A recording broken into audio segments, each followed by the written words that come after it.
हरिः ओं श्रीगुरुभ्यो नमः। भजे भजे व्रजैकमण्डनं समस्तपापखण्डनं स्वभक्तचित्तरञ्जनं सदैव नन्दनन्दनं सुपिञ्छगुच्छमस्तकं सुनादवेणुहस्तकम् अनङ्गरङ्गसागरं नमामि कृष्णनागरं मनोजगर्वमोचनं विशाललोललोचनं विधूतगोपशोचनं नमामि पद्मलोचनं करारविन्दभूधरं स्मितावलोकसुन्दरं महेन्द्रमानदारणं नमामि कृष्णवारणं कदम्बसूनकुण्डलं सुचारुगण्डमण्डलं व्रजाङ्गनैकवल्लभं नमामि कृष्णदुर्लभं यशोदया समोदया सगोपया सनन्दयायुतं सुखैकदायकं नमामि गोपनायकं सदैव पादपङ्कजं मदीयमानसे निजम् दधानमुत्तमालकं नमामि नन्दबालकं समस्तदोषशोषणं समस्तलोकपोषणं समस्तगोपमानसं नमामि नन्दलालसं भुवो भरावतारकं भवाब्धिकर्णधारकं यशोमतीकिशोरकं नमामि चित्तचोरकं दृगन्तकान्तभङ्गिनं सदा सदालसङ्गिनं दिने दिने नवं नवं नमामि नन्दसम्भवं गुणाकरं सुखाकरं कृपाकरं कृपापरं सुरद्विषन्निकन्दनं नमामि गोपनन्दनं नवीनगोपनागरं नवीनकेळिलम्पटं नमामि मेघसुन्दरं तटित्प्रभालसत्पटं समस्तगोपनन्दनं हृदम्बुजैकमोदनं नमामि कुञ्जमध्यगं प्रसन्नभानुशोभनं निकामकामदायकं दृगन्तचारसायकं रसालवेणुगायकं नमामि कुञ्जनायकं विदग्धगोपिकामनो मनोज्ञतल्पशायिनं नमामि कुञ्जकानने प्रवृद्धवह्निपायनं यथा तथा यथा यथा तथैव कृष्णसत्कथा मया सदैव गीयतां तथा कृपा विधीयताम्। हरिः ओं श्रीगुरुभ्यो नमः। ఓ విదురా, ఆ ధ్రువుడు నందసునందులతో పాటు ఆ విమానంలో వైకుంఠధామానికి వెళుతూ ఉండేటువంటి సందర్భంలో అక్కడ తల్లిని చూసిన తర్వాత మనసంతా కూడా ప్రశాంతమైపోయి, అమ్మయ్య మా తల్లిని భగవంతుడు తన దగ్గరికి చేర్చుకుంటున్నాడు, ఇక అంతకు మించినటువంటిది లేదు అనేటువంటి భావంతో, ఆ పరిపూర్ణమైనటువంటి ఆనందంతో ఓం నమో భగవతే వాసుదేవాయ, ఓం నమో భగవతే వాసుదేవాయ, ఓం నమో భగవతే వాసుదేవాయ, ఓం నమో భగవతే వాసుదేవాయ అంటూ త్రిలోకీం దేవయానేన సోऽతివ్రజ్య మునీనపి పరస్తాద్యుధ్రువగతిర్విష్ణోః పదమధాభ్యగాత్ అభియాగాత్. అలాగా విమానంలో ఆయన దేవయాన మార్గంలో ఆయన ప్రయాణం చేస్తూ అక్కడ సప్తఋషి మండలాన్ని కూడా దాటుకుంటూ వెళుతూ ఉండేటప్పుడు సప్తఋషులందరూ కూడా ఉన్నతమైనటువంటి ఆ శిఖరాలకి వెళుతూ ఉండేటువంటి విమానాన్ని చూసి సప్తఋషులందరూ కూడా ఆశ్చర్యంగా కళ్ళు పైకెత్తి వాళ్ళు ఆ ధ్రువుని చూశారయ్యా. అలాగా ఏం చేసి విష్ణోః పదమధాభ్యగాత్ అభియాగాత్, ధ్రువస్థానమైనటువంటి అంటే ఎప్పుడు నిశ్చలంగా కదలకుండా నిరంతరము అచలంగా ఉండేటువంటి అవ్యయమైనటువంటి ఆ స్థానాన్ని అభియాగాత్ సుఖంగా చేరుకున్నాడయ్యా అన్న తరువాత యద్భ్రజమానం స్వరుచైవ సర్వతో లోకాస్త్రయో హ్యను విభ్రాజంతయేతే యన్నాం వ్రజన్ జంతుషు ఏ అనునగ్రహా వ్రజంతి భద్రాణి చరంతి ఏ అనిశం యత్. ఆ ధామం ఉందే, ఏ ధామం అయితే అది ఎలా ఉంటుంది, ఆ ఉండేటువంటి ఆ వైకుంఠ ధామం ఏమిటి అంటే స్వరుచాయేవ, తన స్వయం ప్రకాశంతో వెలిగిపోతూ ఉంటుంది. స్వయం ప్రకాశము దాన్ని ఆత్మ చైతన్య ప్రకాశము, ఆత్మ ప్రకాశము, స్వయం ప్రకాశము అంటూ ఉంటారు. స్వరుచ, తన ప్రకాశంతో వెలిగిపోతూ ఉండేటువంటిది. అలా ఉండేటువంటి సిస్టమ్ ఏం పనిచేస్తుందంటే సర్వతః భ్రజమానం, అంతటా కూడా వెలుగు వ్యాపిస్తూ ఉంటుంది. ఉదాహరణకు సూర్యుడు వచ్చాడు అనుకోండి, సూర్యుడులో నుంచి వచ్చినటువంటి వెలుగు అన్ని దిక్కులకి ఏ విధంగా అయితే వ్యాపిస్తూ ఉంటుందో, ఇక్కడ సూర్యుడు అనేటప్పటికీ అందులో ఒక మ్యాటర్ ఉంటుంది, ఏదో హైడ్రోజన్, హీలియము, థర్మోన్యూక్లియర్ రియాక్షన్స్ ఇవన్నీ జరుగుతూ ఉండడం వల్ల జనరేట్ అయినటువంటి ఆ ఎలక్ట్రోమాగ్నెటిక్ సిస్టమ్ అంతా. ఇక్కడ అలా కాదు, స్వయం ప్రకాశం, అందులో మ్యాటర్ యొక్క పని ఏమీ లేదు. అసలు దానికి అది అలా వెలగడానికి ఇంకొక పదార్థం అంటూ ఏమీ సహకరించాల్సినటువంటి అవసరం లేదు. మన ఇంట్లో గ్యాస్ ఉందనుకోండి, అది స్వయం ప్రకాశం కాదు, అందులో గ్యాస్ వస్తే గ్యాస్ని అంటిస్తే గ్యాస్ వెలుగుతూ ఉంటుంది. అదేవిధంగా కరెంట్ వస్తే అప్పుడు వెలుగు కనిపిస్తూ ఉంటుంది. దానికి ఒక ఆధారం ఉండాలి. కానీ ఈ స్వయం ప్రకాశం అనేటువంటి దానికి తనకి తానే ఆధారము, తనకి తానే వెలుగు, అటువంటిది. అటువంటి సిస్టమ్ మాత్రమే సర్వతః భ్రజమానం. అదే మొత్తం అంతా కూడా వ్యాపిస్తూ ఉంటుంది. అన్ని దిక్కుల్ని కూడా, అన్ని లోకాల్ని, 14 భువనాల్ని కూడా వెలుగులతో నింపేటువంటిది ఏతే ఈ త్రయః 3 లోకాః అనువిభ్రాజంతే.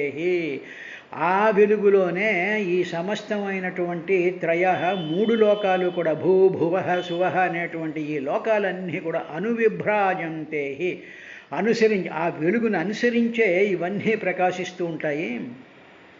తరువాత ఆ వెలుగే ఏం చేస్తుంది, అటువంటి వెలుగులోనే ఈ ప్రాణులన్నీ కూడా వాటి యొక్క చైతన్యం, వాటి యొక్క ఆ ప్రాణశక్తి ఇదంతా కూడా వెలుగు వల్లే కలుగుతూ ఉంటుందయ్యా విదురా అని చెప్పిన తర్వాత, అటువంటి లోకానికి ఎవరైతే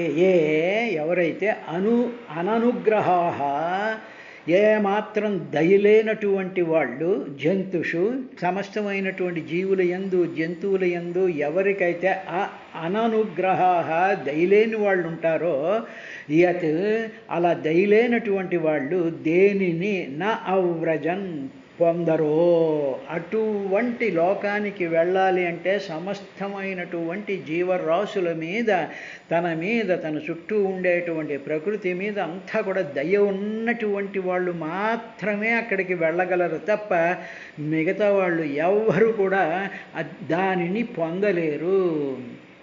తరువాత మరి ఎవరు పొందుతారు స్వామి అంటే, ఏ అనిశం భద్రాణి చరంతి వ్రజంతి, ఎవరైతే అనీశం ఎల్ల వేళలా కూడా భద్రాణి మంగళకార్యాలను చరంతి ఆచరిస్తూ ఉంటారో, అంటే ఎప్పుడు కూడా భద్రము అంటే సుఖంగా ఉండడం, మంగళంగా ఉండడం, రక్షణపూర్వకంగా ఉండేటువంటి కార్యాలు ఎవరైతే చేస్తూ ఉంటారో వాళ్ళు మాత్రమే ఆ లోకానికి వెళతారు అని ఈ శ్లోకంలో మరొక కొత్త డైమెన్షన్ని మైత్రేయ మహర్షి విదురుడికి చెప్తున్నాడు. ఇది మనం గ్రహిస్తూ ఉండాలి. ఏమిటంటే భద్రాణి మంగళకార్యములు అనేటువంటి విషయం దగ్గరకు వచ్చేటప్పటికీ మనం ఏమనుకుంటామంటే ఏదో పూజలు, పునస్కారాలు, హోమాలు, పవిత్రమైనటువంటి స్నానాలు ఇవి చేస్తే వెళ్ళిపోతామేమో అనుకుంటాం. ఇవన్నీ కూడా మనం కామంతో, కోరికలతో చేస్తాం కాబట్టి ఆ పుణ్యం అంతా ఖర్చు అయిపోయాక మళ్ళీ ఆ పనులు చేయడానికి మళ్ళీ పుడుతూనే ఉంటాం. అది కాదు మంగళకార్యం అంటే. భద్రాణి అంటే అది మంగళకార్యం అంటే ఏమిటంటే నిరంతరము కూడా సమస్త జీవులలోనూ భూతే జంతుషు, అన్ని జంతువుల్లో కూడా పరమాత్మే ఉన్నాడు. ఎందుగలడు అందులేడని సందేహము వలదు, చక్రి సర్వోపగతుండు ఎందెందు వెతికి చూచిన అందందేగలడు అనేటువంటి భావంతో మనకి కనిపిస్తున్నటువంటి ప్రతి దానిలోనూ కూడా ఒక ఆత్మ చైతన్య ప్రకాశాన్ని చూస్తూ, ఆ ప్రకాశంలోనే ఈ శరీరాలు ఈ విధంగా కనిపిస్తున్నాయి అని చెప్పి ఆ ప్రాణులకి దయ చూపించడం, దయ అదన్నమాట. అందువల్ల దయలేనటువంటి పరమ దుర్మార్గులు ఎన్నిసార్లు తిరుపతికి వచ్చినా, ఎన్ని కార్యాలు చేసినా, ఏం చేసినా వాళ్ళకి మాత్రం అది లభ్యమయ్యేటువంటిది కాదు. దయ ఏదో 10 మంది మెచ్చుకుంటారని చెప్పి వాళ్ళందరూ చూస్తూ ఉండగా ఫోటోలు చేయించుకుంటూ దయ చూపించడం కాదు. ఎవరు చూడకుండా ప్రతి ప్రాణి యందు కూడా అనురాగంతో ఉప్పొంగిపోయేటువంటి మనసుతో అవన్నీ సుఖంగా ఉండాలి అని చెప్పి ఏకాంతంగా ఎవరైతే లోకా సమస్త సుఖినో భవంతు అనేటువంటి ఆ సిన్సియారిటీతో ఉంటారో అటువంటి వాళ్ళు ఈ లోకానికి వెళతారు అనేటువంటి ఇంకొక డైమెన్షన్ కూడా చెప్పాడు. ఓం నమో భగవతే వాసుదేవాయ ద్వాదశాక్షరి మంత్రాన్ని 6 నెలల పాటు ఉపాసన చేసినటువంటి వాళ్ళు వెళ్తారు. సమస్త భూతాల మీద కూడా దయ చూపించేటువంటి వాళ్ళు కూడా ఆ లోకానికి చేరుకుంటారు అనేటువంటి ఒక సామాజిక స్పృహ, ఒక మంచితనాన్ని, ఓ సంస్కారాన్ని కూడా భాగవతం చెప్తుంది. ఇది అయిన తర్వాత శాంతా సముద్రశుద్ధ్యా సర్వభూతాన్ అనురంజనాః యాంత్యంజసా అచ్యుతపదమచ్యుత ప్రియబాంధవాః. శాంతాః ప్రసన్న చిత్తం కలిగినటువంటి వాళ్ళు, అంటే ఏ విధమైనటువంటి అలజడి లేక, ద్వేషం లేక, కోపం లేక, చిరాకు లేక, కోరికలు లేక ప్రశాంతంగా శాంతాః, అటువంటి శాంతమైనటువంటి చిత్తము కలిగినటువంటి వాళ్ళు, మనసు కలిగినటువంటి వాళ్ళు, బుద్ధి కలిగినటువంటి వాళ్ళు, వాళ్ళు సమదృశ అలా శాంతంగా ఉండేటువంటి మనసు ఒకటి ఉండాలి. అదొకటే సరిపోతుందా అంటే కాదు. నేను చాలా శాంతంగా ఉన్నానండి, నేను ఏమీ లేదు, నాకు ప్రశాంతంగా ఉంది, నేను హాయిగా కూర్చున్నానండి ఏసీలోను అని ఏదో సెల్ ఫోన్ చూసుకుంటూ ఉన్నాను, నాకేం బాధ లేదు, అది కాదు శాంతం అంటే. సమదృశ అని రెండో కండిషన్ ఉంది. అంటే ఏమిటి? సర్వమందు పరమాత్మను దర్శించడం అనేటువంటిది. ఇప్పుడు ఎదురుగా ఏదో చెట్లు కనిపిస్తాయి, కుక్కలు కనిపిస్తాయి, మనుషులు కనిపిస్తారు, నక్షత్రాలు కనిపిస్తాయి, ఇవన్నీ కనిపిస్తాయి. వీటిలన్నిటిలోనూ కూడా ఒక ఆత్మ చైతన్య ప్రకాశం అనేటువంటిది ఉంది, ఒక వెలుగు ఉంది. ఆ వెలుగు ఉండడం వల్లే ఇవన్నీ మన కంటికి కనిపిస్తున్నాయి. ఆ వెలుగునే చూచుట, అదే సమదృశ అంటారు. అది స్వామి అది కూడా మాకుంది అంటే శుద్ధా, వాళ్ళు మనసు, బుద్ధి, చిత్తం, అహంకారం ఈ 4 కూడా శుద్ధా, పరిశుద్ధంగా ఉండాలి. ఇలా మేము చూసామనగా, నేను చూశానండి, నేను అలా ప్రాక్టీస్ చేస్తున్నానండి, నాకేమో ఇలా ఉందండి, అలా ఉందండి అనేటువంటి అహంకారం పనికిరాదు. నేను చూస్తున్నాను అనేటువంటి భావం ఉండకూడదు. నా బుద్ధి అనేటువంటిది ఉండకుండా అది స్ఫటిక లింగంలాగా మన అంతఃకరణం, మన మనసు, బుద్ధి, చిత్తం, అహంకారం అనేటువంటిది చాలా క్లీన్గా ఉండాలి. మూడవది తర్వాత సర్వభూత అనురంజనాః, అన్ని జీవుల్ని కూడా రంజింపజేసేటువంటి మనస్సు.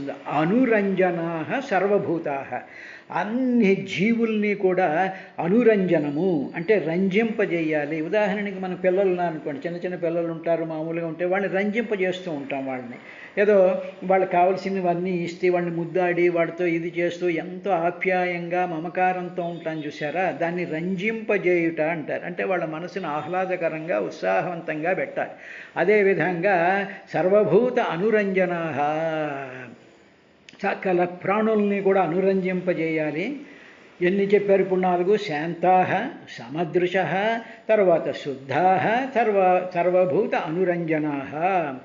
ఇటువంటి వాళ్ళు తరువాత అదే ఇవన్నీ ఉన్నాయండి మాకు అని చెప్పి కొంచెం డబ్బా కొట్టుకున్నాం అనుకోండి. కాదురా బాబు, ఇంకోటి కండిషన్ కూడా ఉంది. అచ్యుత ప్రియ బాంధవాః, మీకు బంధువులు ఎవరు అంటే మా పక్కింటి వాళ్ళండి, వాళ్ళు పూజలు చేస్తూ ఉంటారండి, వాళ్ళు నా చేత ఏమో నన్నే చాలా ఇంపార్టెన్స్ ఇచ్చి చేస్తూ ఉంటారండి, వాళ్ళు నాకు చాలా ప్రియ బాంధవులండి, ప్రియమిత్రులు. వీళ్ళు కాదండి ప్రియమిత్రులు, వీళ్ళందరూ కొంచెం ఇదిగా ఉన్నామంటే మన మొహం కూడా చూడరు. వీళ్ళు కాదు ప్రియ బాంధవులు. ఎవరు అంటే అచ్యుత ప్రియ బాంధవాః, శ్రీహరికి ప్రియ బంధువులై. శ్రీహరి అనేటువంటి వాడికి వీడు నా బంధువు, వీడేదో భాగవతం వింటున్నాడు, భాగవతం చెప్తున్నాడు, భాగవతాన్ని ఆలోచిస్తున్నాడు, భాగవతం కావాలని కోరుకుంటున్నాడు, నన్నే కావాలని కోరుకుంటున్నాడు అనే విశ్రుత్యంత విశ్రాంతమత్యనుక్రమణీయ భగవత్ ప్రసంగతుల్ భాగవతులు కృష్ణ పదధ్యాన కేవలామృతపాన పరిణామయుతులు శ్రీ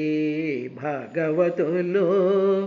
అటువంటి వాళ్ళకి శ్రీహరికి వాళ్ళు ప్రియబంధువులైనటువంటి వాళ్ళు. అంటే సుఖాది, వాల్మీకి, వ్యాస, విదుర, ఆ తర్వాత ఈ గోపికలు, ప్రహ్లాదుడు, ధ్రువుడు, ఇటువంటి వాళ్ళకి ఆయన ప్రియబంధు. అలాగ వాళ్ళు ఏం చేశారు అనేటువంటి వాళ్ళ చరిత్రలు కానీ మనం చదివి కొంతలో కొంత ఫాలో అవడానికి ప్రయత్నిస్తే మనం కూడా ఆయన బంధువర్గంలో చేరడానికి వీలవుతుంది. అచ్యుత ప్రియబాంధవా, అచ్యుతుడి యొక్క ప్రియబాంధవులు అయి ఉండాలి వాళ్ళు. తర్వాత అంటే ఏమిటన్నమాట, అటువంటి వాళ్ళు ఎవరు అంటే శ్రీహరి యొక్క భక్తులు మాత్రమే ఆయనకి ప్రియబాంధవులు. అటువంటి వాళ్ళు అచ్యుత పదం అంజసాయాంతి, అటువంటి వాళ్ళే కింద పడిపోకుండా అక్కడే నిలకడగా ఉండేటువంటి ఆ శ్రీహరి యొక్క ధామాన్ని అంజస చాలా తేలిగ్గా యాంతి పొందుతారయ్యా అన్నాడు. అంటే ఇప్పుడు జాగ్రత్తగా గమనించినట్లయితే కొన్ని విశేషాలు మనకు కనిపిస్తాయి. మొట్టమొదటి ఏమిటంటే ఓం నమో భగవతే వాసుదేవాయ మంత్రాన్ని అనుష్ఠానం చేయాలి.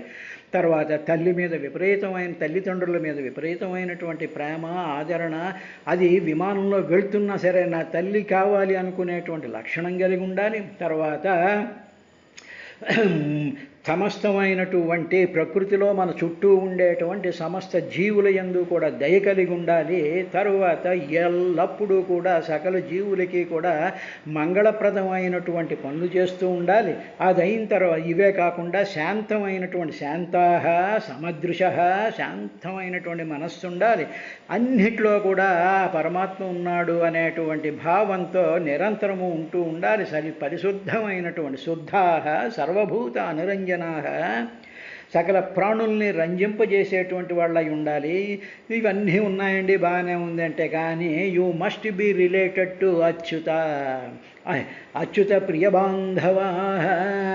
అటువంటి వాళ్ళు మాత్రమే అచ్యుత పదం అంజసాయాంతి, అటువంటి వాళ్ళు మాత్రమే ఓ విదురా ధ్రువుడు చేరుకున్నటువంటి ఆ స్థానాన్ని చేరుకుంటారయ్యా అని చెప్తూ, ఇంకా అదే విషయాన్ని ఇంకొక విధంగా ఆయన చెప్తూ ఏమన్నాడు అంటే, ఈ విధంగా ఆ శ్రీహరిని ఈ విధంగా చేరుకోవాలి అని చెప్పి శ్రీహరికి ప్రియమైనటువంటి ఆ విషయాన్ని చేయాలి. ఎందుకు అంటే మనం మామూలుగా గుళ్ళో విగ్రహం ఉంటే విగ్రహం అందులోనే శ్రీహరి ఉన్నాడు అనుకుని అక్కడే ఆయనకి ప్రియం కోసం అని చెప్పేసేసి ఏదో చాలా శ్రద్ధగా భక్తిగా ప్రసాదం అన్నీ చేసి అక్కడ పెట్టేసేసి నైవేద్యం చేసేసి మామూలుగా మిగతా పనులన్నీ చేసుకుంటూ ఉంటాం. కానీ ఆ రాతిలో ఆయన ఉండడు.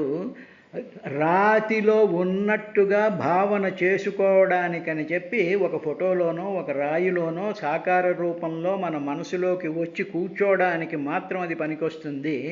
తరువాత మనకి బయటకు వస్తున్నప్పుడు మనకు అనేక మంది జీవులు, మనుషులు, రకరకాలైనటువంటివన్నీ పువ్వులు, చెట్లు, వృక్షాలు, జలపాతాలు, కొండలు, సముద్రాలు, నీళ్లు ఇవన్నీ కనిపిస్తుంటాయి. వీటిలన్నిటిలోనూ కూడా శ్రీహరి యొక్క తేజం ఉంది.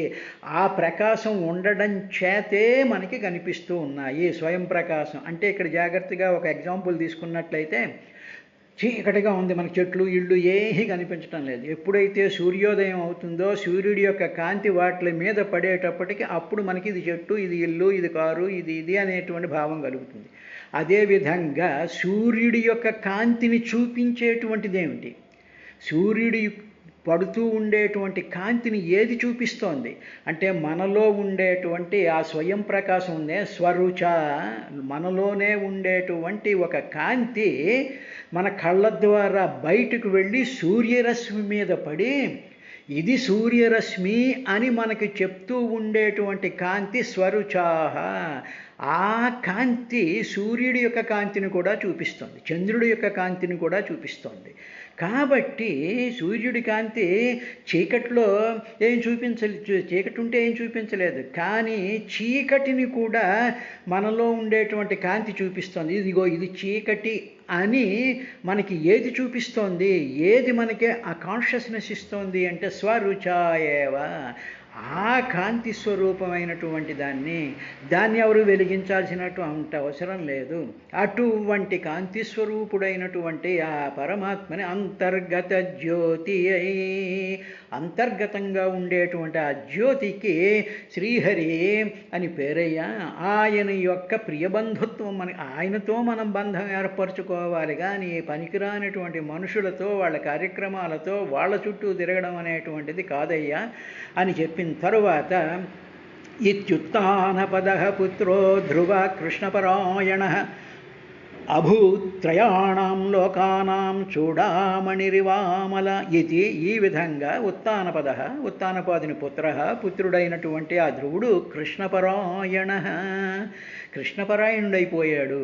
పరాయణము కృష్ణుడు, పరము అంటే ఏమిటనమాట వశం అయిపోవడం. వాళ్ళ పరం అయిపోయామండి అంటే ఏదో భారతదేశం బ్రిటిష్ వాళ్ళు పరమైంది అంటాం, అంటే వాళ్ళ వశం అయిపోయిందని. ఇప్పుడు మనం ఎవరి వశం అవ్వాలి అంటే మనకి తెలిసినటువంటి వాళ్ళు మన చేత కార్యక్రమాలు పూజలు పునస్కారాలు చేయిస్తూ మనతో పిచ్చి కబుర్లు చెప్పేటువంటి వాళ్ళ వశం అవ్వకూడదు. మనం అవ్వాల్సిన వశం ఎవరికి అవ్వాలంటే కృష్ణపరాయణ కృష్ణ పదధ్యాన కేవలమృతమాన పరిణామయుతులు శ్రీ భగవతులు. కృష్ణపరాయణ కృష్ణుడి యొక్క పరాయణం అవ్వాలి తప్ప మిగతా వాళ్ళ యొక్క పరాయణులు మనం అవ్వకూడదు.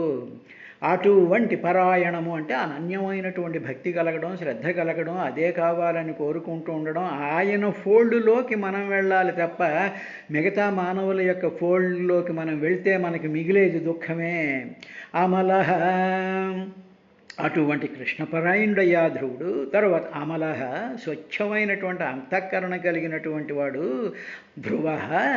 ఆ ధ్రువుడు త్రయాణం లోకానాం చూడామణి ఇవాభూత్.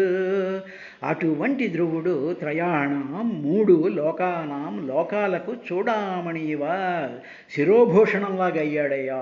అంటే అన్ని లోకాలపైన కూడా ఒక ధ్రువస్థానం మీద ఒక మణి మెరుస్తున్నట్టుగా ధ్రువుడు ఈ లోకాలన్నిటికీ పైన మణిలాగా శిరోభూషణంలాగా అయ్యాడయ్యా అన్నాడు. ఇక్కడ వచ్చాడు కృష్ణపరాయణ అన్నారేమిటండి అన్నాడు. కృష్ణుడన్నా హరన్నా శ్రీహరన్నా విష్ణువన్నా ఏదన్నా కూడా అదే అర్థం. తర్వాత కృష్ణ అనేటువంటి దానికి అంటే ఏమిటంటే విపరీతంగా చాలా అద్భుతంగా ఆకర్షించేటువంటి వాడిని కృష్ణ అంటారు. అంటే ఏమిటి, మనకి ఏదైనా మ్యాగ్నెట్ ఉందంటే ఓని ఇనప మొక్కల్ని ఆకర్షిస్తుంది, చెక్కల్ని ఇటుకల్ని రాళ్ళని ఆకర్షించదు. కానీ కృష్ణుడు అనేటువంటి వాడు సమస్తాన్ని కూడా ఆకర్షించి పారేస్తూ ఉంటాడు. కాబట్టి అటువంటి ఆ ఆకర్షణకు పరాయణ వశం అయిపోవాలి తప్ప, ఆ ఆకర్షణ కావాలని కోరుకోవాలి తప్ప గుళ్ళో చూస్తూ ఉండేటువంటి వాళ్ళ యొక్క ఆకర్షణలు, లేకపోతే వస్తువుల యొక్క ఆకర్షణలు, బజార్లు, మాల్లు, తర్వాత రకరకాలైనటువంటి దృశ్యాలు, సినిమాలు, ఈ యూట్యూబులకి వాటి యొక్క వశం అమ్మకూడదు. కృష్ణుడి యొక్క వశం అయితేనే అప్పుడు మనకి మూడు లోకాలు పైన ఉండేటువంటి ధ్రువస్థానం వైపు కనీసం కన్నెత్తి చూడగలిగినటువంటి అర్హత కలుగుతుంది అని చెప్పిన తర్వాత ఇప్పుడు ఆ ధ్రువస్థానంకి వెళ్ళి కూర్చున్నాడుగా ఆయన. అక్కడ ఏమిటి జరుగుతోంది అనేటువంటి విషయాన్ని 39వ శ్లోకంలో విదురుడికి చెప్తూ, గంభీర వేగో అనిమిషం జ్యోతిషాం చక్రమాహితం యస్మిన్ భ్రమతి కౌరవ్య మేఢ్యామివ గవాంగణ.